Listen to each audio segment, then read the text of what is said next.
Prosegue il percorso di riorganizzazione territoriale del partito di Forza Italia nella provincia agrigentina. Il quadro e l'organigramma politico locale sono stati tracciati a Ribera in occasione di un incontro a cui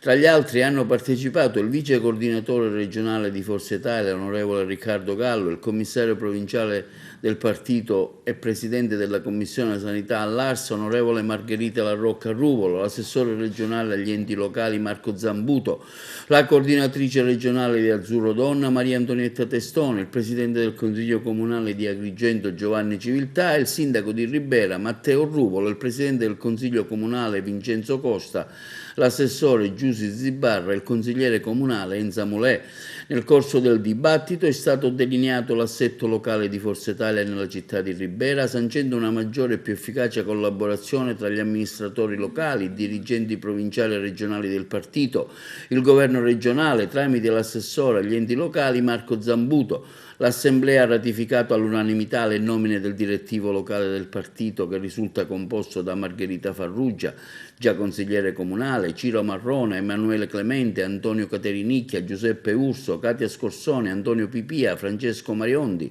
Componenti di diritto nel direttivo di Ribera i consiglieri comunali Costa, Mulè e l'assessore Zabarra e il sindaco Matteo Luvolo. Gli onorevoli Gallo e La Rocca hanno affermato è motivo di orgoglio vedere che in ambiti locali come a Ribera ferve la volontà di impegnarsi in politica nell'interesse del proprio territorio, scegliendo Forza Italia come partito di appoggio e di riferimento per i valori e gli ideali che da sempre ne caratterizzano l'azione politica, evidenziando un partito che intende sempre più coinvolgere la base e la società civile a stretto contatto con i rappresentanti locali, le loro istanze e i programmi politici e amministrativi che intendono realizzare.